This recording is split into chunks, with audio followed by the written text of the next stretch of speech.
किस्सा सुहाग रात का। सुहाग रात के लिए जितना एक्साइटमेंट लड़कों को होता है उससे ज़्यादा लड़की को होता है। कारण क्या है ये किसी से छिपा नहीं है, पर लड़की को एक्साइटमेंट के साथ थोड़ा डर, शर्म और घबराहट होती है। मेरी शादी ज़बरदस्ती ठंडी में हुई थी 4 जनवरी को। शादी के समय ठंड इतनी थी कि गुलाब जामुन और नॉन पत्थर हो गए थे।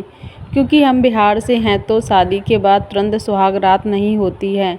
हमारे यहाँ एक रस्म होती है कंगन छुड़ाई की, उसके बाद ही आपके पतिदेव आपके करीब रह सकते हैं। और इधर हमारे यहाँ शादी में फर्नीचर और बेड हमेशा से लड़की की तरफ से दिया जाता है। शादी के बाद तमाम तरह के फंक्शन होते हैं, सब कुछ हुआ और मेरे घर से मिला बेड हमारे कमरे में बिछाया गया। बेड पर बढ़िया डल्लब का गद्दा भी बिछाया गया और फिर कमरे में सेज सजाई गई। सारे रस्मों रिवाज के बाद अब बारी थी पतिदेव के साथ समागम रचाने की। जैसे ही हम कमरे में आए उस समय रात के 10 बज रहे थे और घर में सन्नाटा छा गया था। एक सुई भी गिरती आवाज़ पूरे घर में आती।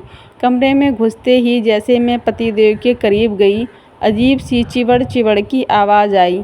जब हमने देखा तो गद्दे पर से पन्नी भी नहीं हटी थी उसे और वो ज़ोर ज़ोर से आवाज़ कर रही थी। पूरी रात हमने यही सोच के सिर्फ लेट के बिता दी कि बाहर आवाज़ आ जाएगी तो लोग क्या सोचेंगे, लेकिन ज़्यादा देर तक रहा नहीं गया और 3 बजे हमने भी सोचा अब सो गए होंगे, चलो करते हैं।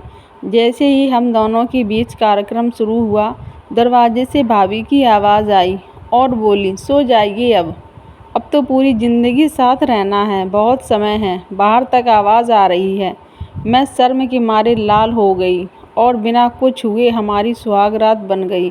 सुबह उठे तो दरवाज़ा खोलते भाभी सामने खड़ी थी और मुस्कुराते हुए मुझे देख रही थी। मैंने भी उन्हें मुस्कुराते हुए देखा और मन में सोचने लगी कि जिसके लिए ये मुस्कुराकर देख रही हैं वो तो कुछ हुआ ही नहीं। और ऐसी थी मेरी सुहाग रात।